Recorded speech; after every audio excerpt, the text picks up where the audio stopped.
உங்கள் அனைவருக்கும் முதற்கண் வணக்கம் கூறி உங்கள் ஒவ்வொரு பாதங்களை தொட்டு வணங்கி நான் மகிழ்கிறேன். ரொம்ப மகிழ்ச்சியா இருக்குது. வாழ்க்கையில நிறைய விஷயங்களை சாதிக்கணும்னு நினைக்கிறவங்க எல்லாம் இங்க நிக்கிறீங்கன்னு நினைக்கிறேன். யோகால இருக்கிறீங்க. அதுல நிறைய பேர் ஐயா சொல்லும் போது ரொம்ப அருமையா சொன்னார் இல்லையா, இளமையை பத்தி ரொம்ப சிறப்பா சொன்னாரு. அதே மாதிரி சார் சொல்லும் போது உண்மையில நிறைய கருத்துக்கள் சொல்லும் போது திகட்டதான் ஆரம்பிக்கும். நீங்க அதை கரெக்டா கூர்ந்து கவனிச்சுனே வந்தீங்கன்னா அந்த மாதிரி வார்த்தைகள்லாம் கிடைக்கிறது ரொம்ப கஷ்டம். நல்லா அற்புதமா சொன்னார் அவர் ஒரு ஒரு விஷயத்தையும். அதுக்காக அவருக்கு அன்பின் வாழ்த்துக்களை தெரிவிச்சுக்கிறோம். சரி, இதுல 50 வயசுக்கு மேல இருக்கிறவங்க மட்டும் கை தூக்குங்க. 50 வயசுக்கு மேல இருக்கிறவங்க மட்டும். இப்போ வயசு ஜாஸ்தி ஆயிடுச்சுன்னு சார் சொன்னார் இல்லையா, வயசு அதிகமாயிடுச்சு அப்படின்னு சொல்லிட்டு வருத்தப்படுறவங்க யாருன்னா இருக்கீங்க, அவங்க கை தூக்குங்க.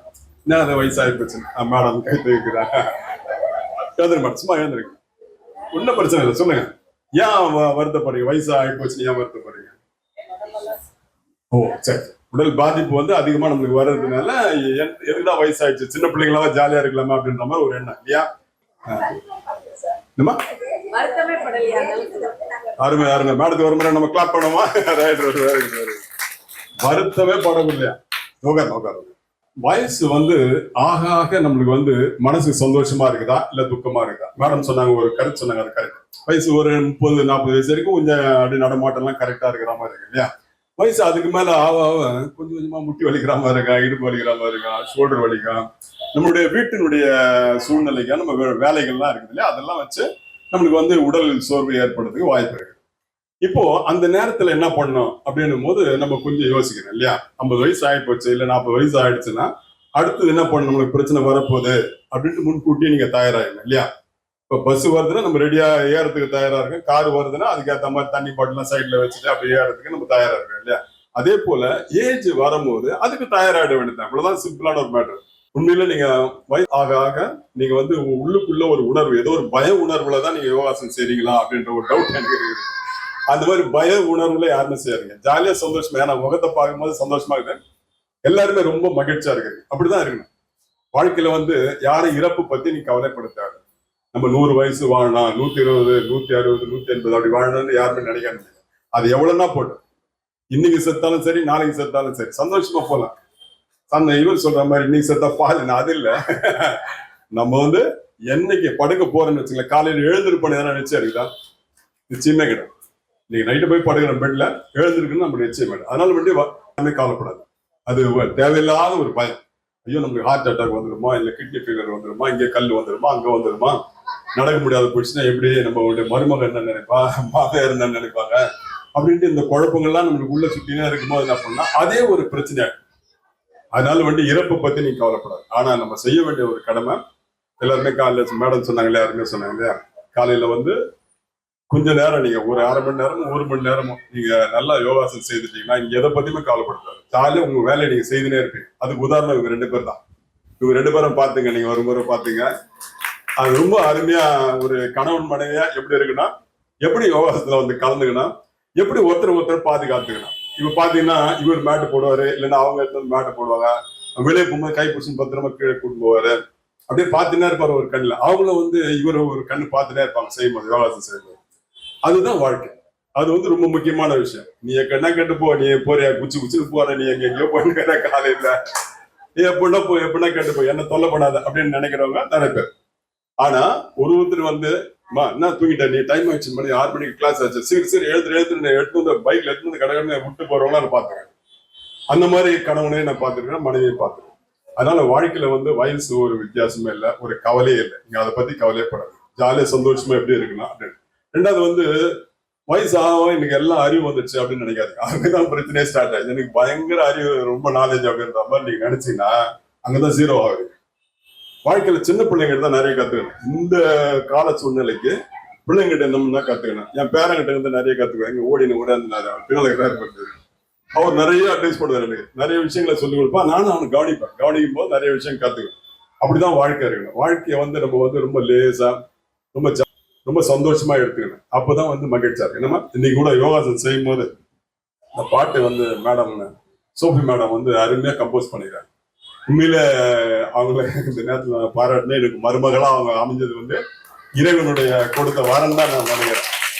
அருமையா நம்ம நிர்மல் சாருக்கு ரொம்ப பக்கபலமா உறுதுணையா இருந்து வாழ்க்கையை சிறப்பா நடத்துறது, சமையல் செய்யும்போது கூட சரி ரொம்ப அருமையா அதை நேசிச்சு இவங்களுக்கு பெரியவங்களுக்கு கரெக்டா செய்யணும், சின்ன பிள்ளைங்களுக்கு எப்படி செய்யணும் அப்படின்னு ரொம்ப பார்த்து பார்த்து செய்வாங்க. மகள் நினைக்கும் போது அந்த கண்ணெல்லாம் கலங்க. அப்படி ஒரு அருமையா என்னமா. ஆமா ஆமா இந்த மாதிரி செய்தாலும் நைட்டு சாப்பாடு சரியா கிடைக்குமா. ஆமா வாழ்க்கை இதுதான். ஆமா இப்படிதான் வச்சுக்கணும். பிள்ளைங்களை வந்து சந்தோஷமா பாராட்ட தெரிஞ்சுங்க. ஆமா எல்லாருமே வந்து சின்ன பிள்ளைங்களை வந்து நல்லா பாராட்ட தெரிஞ்சுங்க. இப்ப பாருங்க குழந்தை வந்துருக்குது, கரெக்டா ஃபேன் ஷர்ட் எல்லாம் கரெக்டா போட்டு யோகாசனுக்கு ஏற்ற மாதிரி வந்துருக்காங்க. அதே மாதிரி அவங்க பாட்டி கிட்ட வந்து உட்காந்தாங்க. இந்த அன்பு தான் முக்கியமான விஷயம். நீங்க நல்லா கவனிச்சீங்கன்னா நிறைய பிள்ளைங்களை கிட்டே சேர்க்க மாட்டாங்க, தூரம் தூரம் தூரம். ஏன் மேல விழாத கீழே விழாத, இங்க பிடிக்காத அங்க பிடிக்காத அப்படின்வாங்க. அந்த மாதிரிலாம் இல்லாத அந்த பிள்ளைங்க வந்து பாசமா நம்ம கூட விளையாடணும் போகணும் அப்படின்னு பிறகு உருளணும். வீட்டுல வந்து இடம் இருந்துச்சுன்னா பசங்க கூட ஜாலியா உருண்டு உருண்டு விளையாடுங்க. அவன் சண்டை போடுற மாதிரி என்ன பண்ணாங்கன்னா அது கூட சேர்ந்து நீங்களும் சண்டை போடணும். ஆம்பளை பிள்ளைங்க. பொம்பளை பிள்ளைங்க வந்து என்ன நினைக்கிறேன்னா ஒரு பரிவு பாசம், ஒரு நெயில் பாலிஷ் வைக்கிறதோ, இல்லைன்னா நம்மளுக்கு தேவையான கிளிப் வாங்கி கொடுக்குறதோ, ஜடப் பண்ணி விடுறதோ, இந்த கட்டிங் எல்லாம் பண்றதெல்லாம் அதுங்க பிள்ளைங்கன்னா விரும்புதுன்னு பார்த்து நீங்க செய்துட்டீங்கன்னு வச்சுங்களேன், அதை தன்னறியாத எனக்கு எல்லாமே எங்க அம்மா தான், எல்லாமே எங்க அப்பா தான் அப்படின்ற மாதிரி ஒரு சூழ்நிலை எப்போ வரும்னா பிள்ளைங்களை வந்து நீங்க நல்லா அன்பா கவனிக்கும் போது தான். அப்படி கவனிக்காத கௌரவப்பட்டு இருந்தா செல்லி வச்சுக்கோ, நீ பாத்துக்க, ஆண் தர வாயில விட்டு இல்ல எதனா ஒண்ணு பண்ணி என்ன தொல்லை விடுக்காது அப்படின்னு சொல்லிட்டு அவங்க ஒரு செல்லு வச்சு நீங்க தனியா இருந்தீங்கன்னா வாழ்க்கை அங்கதான் சிக்கலாம். ஆளுக்கு ஒரு செல்லு வீட்டுல தனித்தனியா ஒரு மூலையில உட்காந்துட்டீங்கன்னா இந்த பிள்ளைங்க வந்து சுத்தி பார்க்கணும். அப்பா வச்சுக்கிறாரு, அம்மா வச்சுக்கிறாங்க, தாத்தா வச்சுக்கிறாங்க, எல்லாருமே வச்சு செல்லு வச்சுதான் பாத்துக்கிறாங்க, நம்மள யாரும் கவனிக்கலையே அப்படின்னு ஒரு கோவம் வந்துருச்சுன்னா அதோட அவள் தான் நீங்க எல்லாருமே காலி. அது இடமா பண்ணும். எதுனா ஒண்ணு வேணுட்டு போட்டு உடைக்கும், இல்ல எதனா ஒரு சூழ்நிலை உனக்கு எது பிடிக்கலையோ அதை நான் செய்வேன் அப்படின்ற மாதிரி அடம் பிடிக்க ஆரம்பிக்கும். அங்கதான். அதனால தயவுசெய்து நீங்க வந்து பிள்ளைங்களை வந்து ரொம்ப அன்பா கவனிச்சுங்க. வயசு ஆக நம்மளுக்கு தெரிஞ்சுக்க வேண்டிய விஷயம் என்னன்னு கேட்டா, இறப்பை பத்தி முதல்ல கவலைப்படக்கூடாது. ரெண்டாவது வந்து பிள்ளைங்கள் மேல, பிள்ளைங்கள கணவன் வந்து மனைவி மேலேயோ, மனைவி வந்து கணவன் மேலேயோ ரொம்ப அன்பா இருக்கிறதுக்கு ஒரு முயற்சி. அதே மாதிரி மேடத்தை வந்து நினைக்கும் போது ரொம்ப சந்தோஷமா இருக்கு இந்த மேடம். வாழ்க்கையில வந்து துன்பங்கள் எல்லாருக்கும் வரும். ஒரு கணவன் இறந்த பிறகு அந்த வீட்டு சூழ்நிலை, அந்த மன சூழ்நிலை எப்படி இருக்குன்ட்டு உங்களுக்கு எல்லாருக்கும் புரியும். அந்த நேரத்திலயும் தன்னுடைய மன பலத்தினால தைரியத்துல நிர்மல் சார் சொன்னாருன்னு சொல்லிட்டு உங்க யோகா கிளாஸுக்கு இங்க இருந்து சிதம்பரத்துக்கு போயிட்டு சோஃபி கூட போயிட்டு யோகா எம்எஸ்சி முடிச்சிருக்கீங்களா மேடம்? மேடத்துக்கு ஒரு மாதிரி நம்ம கிளாப் பண்ணுவோம். வாழ்க்கையில வந்து அவ்வளவுதான் முடிஞ்சு போச்சு, யாருமே எதுவுமே நினைக்காது. படிக்கிற விஷயம் வந்து ஜாலியா படிச்சுனே இருக்கு. நம்மளால அறிவு இருக்குதா, சரி எந்த திறமையா இருக்குதோ அந்த திறமையில போகும். எல்லாரும் படிக்கணும்னு அவசியம் இல்லை. வயசை பத்தி கவலைப்படாதீங்க. அதே மாதிரி இறப்பு பத்தி கவலைப்படாது. எப்ப இருந்தாலும் சரி சந்தோஷமா படுங்க. நைட்ல படுக்கும்போது ரொம்ப சந்தோஷமா இருக்கு. அதே போல இன்னொரு விஷயம் சொல்ல விரும்புறேன், அதை மட்டும் சொல்லிட்டு நான் முடிச்சிடறேன். நம்ம திருமணம் ஆகி ஹஸ்பண்ட் ஒன்று ஒய்ஃப் இருக்கிறோம், 50 வயசுக்கு மேல ஆயிடுச்சு. டெஃபினட்டா உங்களுக்கு தனி ரூம் கட்டாயமா இருக்கு. நிறைய பேர் நினைப்பாங்க இந்த வயசோட தனி ரூம்ல போய் 2 பட்டு அப்படின்ற மாதிரி ஒரு மாதிரி கேவலமா சொல்றது கூட வாய்ப்பு இருக்கு. ஆனா அந்த மாதிரி நினைக்காது. அது ஒரு உடல் உறவுக்கு மட்டும் நம்ம தனிமையில போறது கிடையாது. மனசை விட்டு பேசுற இடமே அது 2 பேர் தனிமையில இருந்ததான் மனசை விட்டு பேசுறது. தயவு செய்து நீங்க தனியா ஒரு ரூம் உங்களுக்குன்னு இருக்குன்னா, கணவன் மனைவிக்கு, அப்படி கணவன் இல்லாதவங்க சரி, மனைவி இல்லாத தனிமையா ஒரு ரூம் இருந்துச்சுன்னா, இப்ப தனிமையா இருக்கிற நேரத்துல பேர பிள்ளைங்க வந்து உங்ககிட்ட வந்து படுக்கணும். அதுங்க வந்து நான் அம்மாச்சிட்ட பத்துக்கிறேன், ஆயாட்ட பத்துக்கிறேன், பாட்டி கிட்ட பத்துக்கிறேன் அப்படின்னு சொல்லிட்டு சந்தோஷமா வரணும். அந்த சூழ்நிலையை நீங்க உருவாக்கணும். அதே மாதிரி நீங்க மனசு விட்டு மருமகளை பத்தியோ, இல்ல குடும்ப சூழ்நிலை பத்தியோ, இல்ல உலக விஷயங்களை பத்தியோ, ஈராக் பிரச்சனையை பத்தியோ, இஸ்ரேல் பத்தியோ எதை பண்ணி நீங்க பேசணும்னாலும் ஒரு தனிமையான முறையில நீங்க 2 பேரும் அன்பா பேசும்போது அவங்களுக்கு மனபாரங்கள் வந்து இறங்குறதுக்கு வாய்ப்பு இருக்கு. உங்களுடைய மனபாரமும் இறங்குறதுக்கு வாய்ப்பு இருக்கு. ஒரு எங்கேயுமே வடிகால் இல்லாத நிறைய பேர் சுத்தினே இருக்கிறீங்க. ஆபீஸ்ல ஒரே டென்ஷனு, ஒரே பிரச்சனை, இது வேற இங்க அப்படி அப்படின்ட்டு ஒரே அவங்க கவலையிலே இருப்பாங்க. ஆனா நீங்க மட்டும் வயசு 50 வயசுக்கு மேல போனவங்க தயவு செய்து ஜாலியா சந்தோஷமா இருக்கிறதுக்கு ஒரு கட்டாயமா ஒரு ரூம் தேவை. நல்ல அருமையான ஒரு பெட் இருக்குன்னா, நல்ல மெது ஒரு பெட் இருக்குன்னா, ஒரு டிவி ஒன்று இருக்குன்னா, நல்ல டிவியா இருக்கு வச்சுங்க. அதே மாதிரி செல்போன் உங்களுக்கு என்ன வசதி இருக்கோ அதுக்கேற்ற மாதிரி வச்சுங்க. இருக்கிற லேட்டஸ்ட் டெக்னாலஜி வந்து நல்லா யூஸ் பண்ண கத்துங்க. அதுதான் மெயினான விஷயம். அப்டேட் ஆகினே இருக்கணும். பசங்க வந்து சின்ன பசங்க இருக்காங்கன்னா அவங்களுக்கு நீங்க சொல்லிக் கொடுக்குற அளவுக்கு நீங்க அப்டேட் ஆயிருக்கு. கம்ப்யூட்டர் பத்தி தெரியணும். அது மாதிரி டைட்டா ஷெட்யூல் கொடுக்காதீங்க குழந்தைங்க வந்து என்ன விரும்புதுன்னு ஜாலியா விளையாடுப்பேன். நானே என் பேரெல்லாம் வந்து மேல மொட்டை மாட்டேன் தண்ணி திறந்து விட்டு விளையாண்டுருப்பேன். எல்லா செடிக்கும் தண்ணி ஊற்றுவோம். அப்போ பேசுவோம்.